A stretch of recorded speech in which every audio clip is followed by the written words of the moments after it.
الله وحده والصلاة والسلام على من لا نبي بعده أما بعد فأعوذ بالله من الشيطان الرجيم بسم الله الرحمن الرحيم ظهر الفساد في البر والبحر بما كسبت أيدي الناس ليذيقهم بعض الذي عملوا لعلهم يرجعون وقال تعالى ليس بأمانيكم ولا أماني أهل الكتاب من يعمل سوءا يجز به وقال تعالى مما خطيئاتهم أغرقوا فأدخلوا نارا فلم يجدوا لهم من دون الله أنصارا صدق الله العظيم. معزز علماء کرام، بزرگوں اور دوستوں، آج کل خاص کر کے ہمارے ملک کے ہندوستان کے مسلمانوں کے زبانوں پر، بلکہ پرنٹ میڈیا ہے، الیکٹرانک میڈیا ہے اور ہمارا سوشل میڈیا ہے، ان تمام میں ایک بات چھائی ہوئی ہے، وہ یہ کہ مسلمانوں کے حالات خاص کر کے اس ملک میں اور عمومی طور پر دوسرے ممالک میں دن بدن بد سے بدتر ہوتے جا رہے ہیں. خاص کر کے ہمارے ملک کے اندر روزانہ کوئی نہ کوئی ایک ایسا واقعہ حادثہ ہوتا ہے، کسی مسلمان کو پیٹا گیا، مار ڈالا گیا، موب لنچنگ ہوئی، کسی کو بیچارے محض اس وجہ سے پیٹا گیا کہ اس نے کرتا اور ٹوپی پہنے ہوئے تھے. یہ تو ایک عام حالات ہے اور ایک جو ہے سمجھو کہ یہ کوئی اس قسم کی بات نہیں ہے، بلکہ اس سے بھی زیادہ ہم کو غم میں ڈالنے والی اور فکر میں دلانے والی بات، اس سے بھی بڑی بڑی اور شدید جو ہے اور اس سے بھی گناؤنی باتیں سامنے آتی ہے کہ عامتاً ہر ایک مسلمان اس کی وجہ سے اس کو ایک فکر لاحق ہوتا ہے یہ کہ کیا ہو رہا ہے، کہ وہ لوگ کہ جو غیر اللہ کی پرستش کرتے ہیں، جن کا آخرت پر یقین کا نام و نشان نہیں، اور جو اللہ کی بدترین مخلوق ان الذين كفروا من اهل الكتاب والمشركين في نار جہنم خالدین فيها اولئك هم شر البریہ، جس کو کہا اللہ کی بدترین مخلوق، یہ آج خیر امت کے اوپر کیوں اتنی غالب آ گئی ہے کہ جس کی وجہ سے خیر امت کو سر اٹھانے کا موقع نہیں، ذلت گویا اس کی قسمت بن گئی ہے. آخر کیا وجہ ہے مسلمانوں کی اس زبو حالی اور اس بدحالی اور اس بدسا حالی؟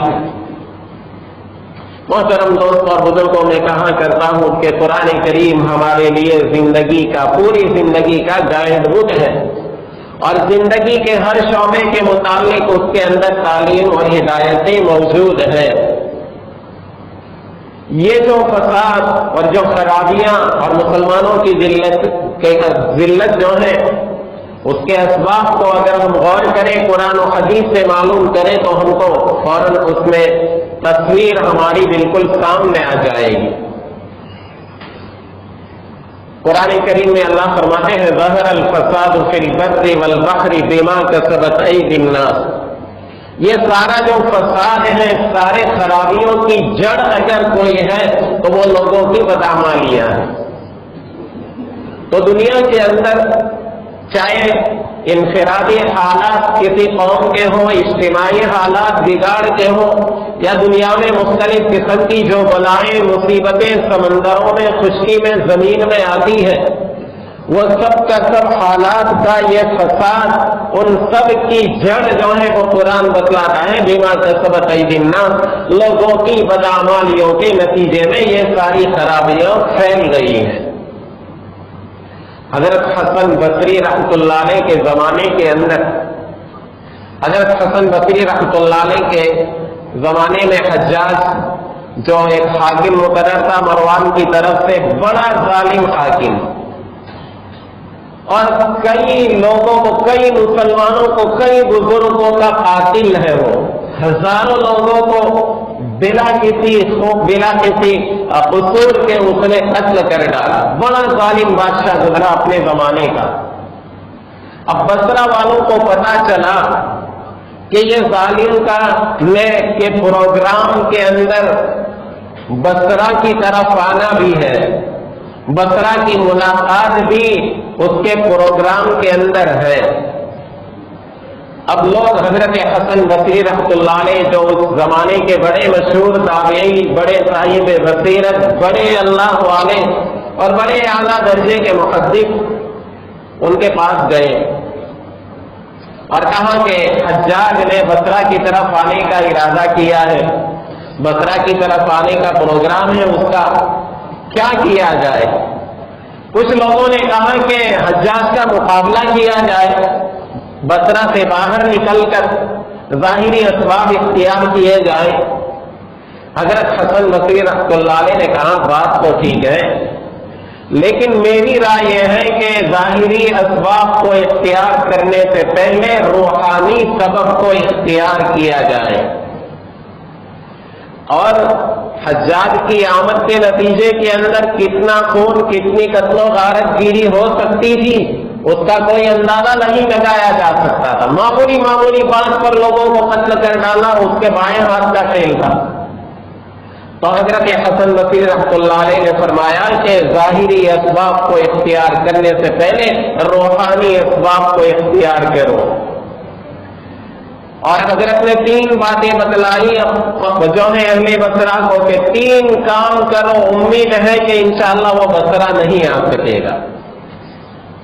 وہ 3 کام آپ نے جو بتلائے ان میں سب سے پہلا کام آپ نے یہ بتلایا کہ جس شخص کے پاس کوئی بھی قسم کا حرام مال ہو، حرام طریقے سے کمایا ہو، کسی کا مال لوٹا ہو، کسی کا چوری کیا ہو، کسی کا حق دبایا ہو، کسی بھی قسم کا کوئی مال کسی کے پاس موجود ہو تو اس کے مالک کو وہ مال پہنچا دے، جس سے لوٹا ہے اسے پہنچا دے، جس کا حق مارا ہے حق والے کو پہنچا دے، جس کا مال دبایا ہے اس کو دے دے۔ اور اگر پتہ نہیں کہ کس کا لوٹا ہے اور کس کا دبایا ہے تو مسجد کے دروازے کے اوپر کھڑا ہو کر اعلان کر دے کہ جس کا بھی مال ہو لے جائے، یہ میرے پاس یہ مال ہے، اور اگر کوئی اس کا مالک نہ آئے تو فقراء پر صدقہ کر دے یہ مال۔ یہ آپ نے پہلا جو ہے کام یہ بتلایا۔ اور دوسرا کام آپ نے یہ بتلایا کہ جس شخص کا بھی کسی عورت سے ناجائز تعلق ہو وہ ابھی سے ہمیشہ کے لیے اس کو ختم کر دے۔ پرائی عورت سے جس کا بھی ناجائز تعلق ہو وہ اپنے تعلق کو ختم کر دے۔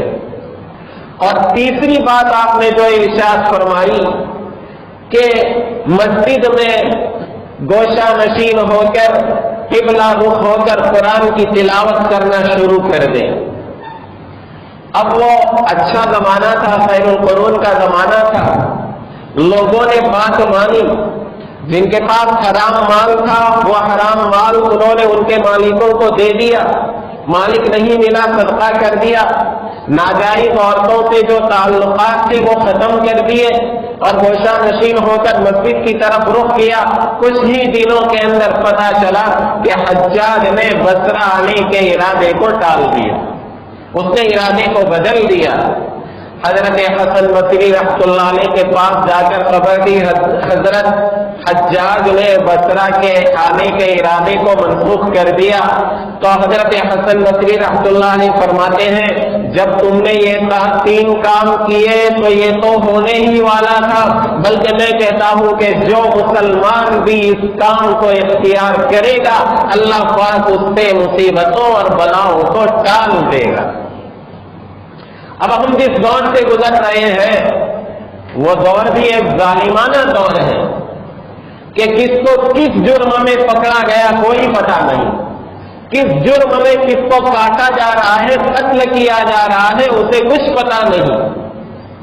ایسے ظالمانہ اور ایسے جو ہے حاکموں کے دور کے اندر ہم جی رہے ہیں تو ظاہری اسباب کو اختیار کرنے سے پہلے ہم بھی اسی قسم کے حالات سے جب دوچار ہیں، انشاءاللہ اگر ہم بھی اس قسم کے کام کو اختیار کریں گے جو حضرت حسن بصری رحمۃ اللہ علیہ نے بتلائے، تو انشاءاللہ یہ ظلم کا انشاءاللہ خاتمہ ہو سکتا ہے۔ یہ روحانی علاج زمانوں کے پرانے ہونے کی وجہ سے کبھی بدلتے نہیں اور ان کا اثر کبھی ختم ہوتا نہیں ہے۔ یہ وہ علاج ہے کہ جس کی ایکسپائری ڈیٹ کوئی ہے ہی نہیں۔ جب بھی کوئی بیمار روحانی بیماری کے لیے اس علاج کو اختیار کرے گا اسے شفا ضرور ملنے والی ہے۔ تو 3 باتیں آپ نے ارشاد فرمائی، 3 کام بتلائے، جس کے پاس حرام کا مال ہو وہ جو ہے وہ پہنچا دے۔ اب ہمارے لیے بھی ضروری ہے کہ انشاءاللہ اگر ہم یہ 3 کام اختیار کریں گے تو انشاءاللہ یہ ظلم کا اور ظالمانہ دور کا انشاءاللہ خاتمہ ہوگا اور ضرور ہوگا، لیکن شرط یہ ہے کہ اس کے اوپر ہم پہلے عمل کریں۔ ہم اپنے مالوں کا جائزہ لیں، اپنے مکانوں کا جائزہ لیں۔ میں نے جو مکان بنایا ہے اس میں کسی کی زمین کو دابا تو نہیں ہے، کسی کے حق کو دبایا تو نہیں ہے، پڑوس کی 2-4 اینچ زمین میرے روم کو میرے گھر کو چوڑا کرنے کے لیے اس کی پڑوس کی زمین تو میں نے نہیں دبائی ہے۔ اپنا جائزہ لیں، اپنے مال کا جائزہ لیں کہ مجھے یہ جو وراثت کے اندر ملا ہے میرے آبا و اجداد سے، اس وراثت میں ایسا تو نہیں ہے کہ کسی کا حق مرا ہو، ایسا تو نہیں کہ میں بڑا بھائی ہوں اور بڑے بھائی کے شرم کی وجہ سے چھوٹے بھائیوں نے کچھ نہیں کہا اور شرما شرمی کی وجہ سے ان کی ناراضگی کو مول لیتے ہوئے ان کی ناراضگی کے باوجود اور دل کی رنجش کے باوجود ان کی میں نے زمین دبا دی ہو، ان کا کچھ حصہ میں نے اپنے پاس رکھ لیا ہو۔ میں نے جو مال کمایا ہے اس میں وہ مال تو نہیں کہ میں نے جھوٹ بول کر کمایا ہو، دھوکہ دے کر کمایا ہو، حرام طریقے سے کمایا ہو، کسی کا حق میں نے نہ دیا ہو، ایسا تو نہیں۔ تو سب سے پہلے کام تو یہ کرنے کی ضرورت ہے کہ جن کے حقوق ہیں ان حقوق کو ادا کیا جائے، اس لیے کہ یہ بھی ایک قسم کا ظلم ہے، کسی کا حق تلف کرنا ایک قسم کا ظلم ہے۔ اور ظلم کی وجہ سے دنیا میں عالم میں خرابیاں آتی ہیں، زندگیوں سے چین اور سکون نکل جاتا ہے۔ حضرت ابو ہریرہ رضی اللہ تعالیٰ عنہ بڑے اعلیٰ درجے کے اللہ کے نبی صلی اللہ علیہ وسلم کی روایتوں کے راوی ہیں، اللہ کے رسول صلی اللہ تعالیٰ علیہ وسلم کے قدموں میں پڑے رہتے تھے، اصحاب صفہ میں سے تھے۔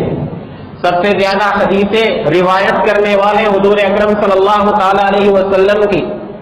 ان کے سامنے کسی نے ذکر کیا کہ ظالم اگر ظلم کرتا ہے تو اس کے ظلم کا وبال اور نقصان اسی کو ہوتا ہے، اور کس کو کیا نقصان ہوتا ہے؟ حضرت ابو ہریرہ رضی اللہ تعالیٰ عنہ نے فوراً کہا، ارے تم یہ کہتے ہو کہ ظالم کے ظلم سے نقصان صرف اسی کو پہنچتا ہے؟ یاد رکھو ظالم کے ظلم کی وجہ سے ہمارا پرندہ دبلا ہونے کی اور بھوک کی وجہ سے اپنے گھونسلے کے اندر مر جاتا ہے۔ کیا مطلب اس کا؟ ہمارا ایک پرندہ ہوتا ہے، غالباً اردو میں اس کو سرخاب کہتے ہیں۔ یہ پرندے کی خاصیت یہ ہوتی ہے کہ دانا پانی کے لیے کئی سو میل دور کا سفر کرتا ہے، اور اگر اس کو نزدیک میں دانا پانی نہ ملے تو کئی سو میل جو ہے دور سے دانا پانی لا کر وہ مہیا کر کے اپنا پیٹ بھر لیتا ہے۔ جو ہے شراح نے لکھا ہے کہ ملک شام کے اندر یہ خبارہ پرندے کو ذبح کیا گیا تو اس کے پیٹ میں سے وہ چارہ پایا گیا جو ملک شام میں نہیں عراق میں ہوتا ہے۔ اتنا دور سے اپنا دانا پانی اور چارہ پانی وہ دانا پانی حاصل کر لیتا ہے۔ تو ظالم کے ظلم کا اثر یہ ہوتا ہے کہ اس کی وجہ سے بارشیں بند ہو جاتی ہے اور میلوں تک بارش کا نام و نشان نہیں رہتا، اور خبارہ پرندہ جو میلوں دور تک اپنا دانا پانی وہاں سے حاصل کر سکتا تھا وہ بھی بھوکا مر جاتا ہے۔ گویا اس کے ظلم کا انجام اور اس کے ظلم کا اثر یہ ہوتا ہے کہ دور دور تک بارشیں بند ہو جاتی ہیں۔ تو یہ اس کو ہم معمولی نہ سمجھے لوگوں کے مال حقوق. تو سب سے پہلی بات جو ہے حضرت حسن بصری رحمۃ اللہ علیہ نے فرمایا کہ جس کے پاس بھی کسی کا مال ہو، ناحق دبایا ہو، اس کو اس کا مال دے دے. اور دوسرے نمبر پر حضرت حسن بصری رحمۃ اللہ علیہ نے جو بات ارشاد فرمائی وہ کیا کہ جس کا بھی کسی عورت کے ساتھ ناجائز تعلق ہو وہ ابھی سے ختم کر دے. اب ظاہر ہے ہم جس دور کے اندر جی رہے ہیں بے حیائی اور بے شرمی کا دور ہے. اب ایسے عالم کے اندر پاک دامنی، اپنے دامن کو پاک رکھنا بہت ضروری، مشکل ضرور ہے لیکن اتنا ہی ضروری ہے. خاص کر کے ہمارے نوجوان ان کو بڑا چوکنا رہنے کی بڑی ضرورت ہے. بے حیائی کا اتنا دورہ ہے، لباس ایسے عریانیت والے. آدمی اگر موبائل کے اندر اگر سماچار دیکھنے کے لیے بیٹھتا ہے تو بھی ایسی فحش تصویریں اور ایسے فحش پروگرام کے الحیات باللہ. اور اسی طریقے سے بے حیائی کا جو باہر دورہ ہے، اور اسی طریقے سے یہ جو ٹی وی ہے اور اسی طریقے سے پرنٹ میڈیا ہے، سوشل میڈیا پر جو ننگی تصاویر، بے حیائی، اور اسی طریقے سے ایک نیا فیشن کہ ہر لڑکی کا ایک بوائے فرینڈ اور ہر لڑکے کی ایک گرل فرینڈ، یہ ایک نیا فیشن نے بڑی تباہی مچا دی. کہ نوجوانوں کو اپنا دامن بچانا اور اپنے آپ کو پاک دامن رکھنا مشکل ہو گیا ہے. جب یہ زنا جو یہ قوم میں جب پھیلتا ہے تو بڑی خرابیاں لاتا ہے. اب زنا اتنی خطرناک بیماری اور شریعت کی نظر کے اندر اتنا خطرناک گناہ کہ آخرت میں تو اس کی سزا ہے ہی. ایک حدیث میں اللہ کے رسول صلی اللہ تعالی علیہ وسلم فرماتے ہیں کہ دوزخ کے اندر جب دوزخی دوزخ میں ڈالے جائیں گے تو جو لوگ زنا کے عادی ہوں گے ان کی شرمگاہوں سے وہ بدبو پھوٹے گی کہ دوسرے جہنمی حیران و پریشان ہو جائیں گے اور وہ ان کو کوسیں گے کہ تم نے دنیا میں کون سا ایسا گناہ کیا تھا کہ تمہاری شرمگاہوں سے ایسی خراب بدبو آ گئی ہے. یہ تو آخرت کی سزا. حضور اکرم صلی اللہ تعالی علیہ وسلم جب معراج میں تشریف لے گئے، آپ نے دیکھا کہ ایک بہت بڑا دیگ ہے اور اس کے اندر مرد اور عورت ڈالے ہوئے ہیں. آگ نیچے جلائی گئی ہے. جب آگ بھڑکتی ہے تو وہ اوپر اٹھتے ہیں، آگ جب تھوڑی دھیمی ہوتی ہے وہ نیچے جاتے ہیں. یہی حال ہو رہا ہے. اللہ کے رسول صلی اللہ تعالی علیہ وسلم نے حضرت جبرائیل علیہ السلام سے پوچھا یہ کون ہے؟ تو آپ نے فرمایا کہ یہ زانیہ عورتیں اور زانی مرد ہیں. یہ تو آخرت کی سزا ہے، لیکن دنیا کے اندر بھی اس کی وجہ سے رزق کی برکتیں ختم ہو جاتی ہیں، انصاف خلط ملط ہو جاتے ہیں، اور اسی طریقے سے معاشرے کے اندر ایک بے حیائی پھیلتی ہے. لہذا خاص کر کے میرے نوجوانوں سے یہ درخواست ہوگی کہ اب جو ہے اگر خدا نہ خواستہ کسی سے غلط تعلق ہو فوراً توبہ کر لے اور اس تعلق کو ختم کر ڈالے. یہ زندگی کو تباہ کرنے والی چیز ہے. تو دوسری چیز حضرت حسن بصری رحمۃ اللہ علیہ نے فرمایا کہ جس کا بھی کسی عورت سے ناجائز تعلق ہو وہ فوراً ختم کر دے. تو ہمارے لیے بھی ضروری ہے کہ خدا نہ خواستہ اگر کوئی بندہ، اللہ کا بندہ، شیطان اور نفس کے شکنجے میں آ کر اگر کوئی ایسی غلطی کر بیٹھا ہے فوراً اس سے توبہ کر لے. یاد رکھیے توبہ کرنے سے بڑے گناہ معاف ہو جاتے ہیں. قرآن کریم میں اللہ نے صاف اعلان کیا ہے، عام اعلان، اور بڑے پیارے انداز میں قل یا عبادی الذین اسرفوا علی انفسہم لا تقنطوا من رحمت اللہ، کہ میرے وہ بندوں کہ جنہوں نے گناہ کر کے اپنے اوپر بڑی زیادتیاں کی، لا تقنطوا من رحمت اللہ، اللہ کی رحمت سے نا امید ہونے کی ضرورت نہیں. میں نے تو اتنے گناہ کر لیے، میرے سے اتنے سارے خراب تعلقات ہیں، میں نے تو ایسے گناہ کر لیے، یہ تو کیسے معاف ہو سکتے ہیں؟ اللہ فرماتے ہیں اسرفوا علی انفسہم، گناہ کرتے کرتے اپنے اوپر بہت بوجھ لاد دیا ہے. لا تقنطوا من رحمت اللہ، اللہ کی رحمت سے نا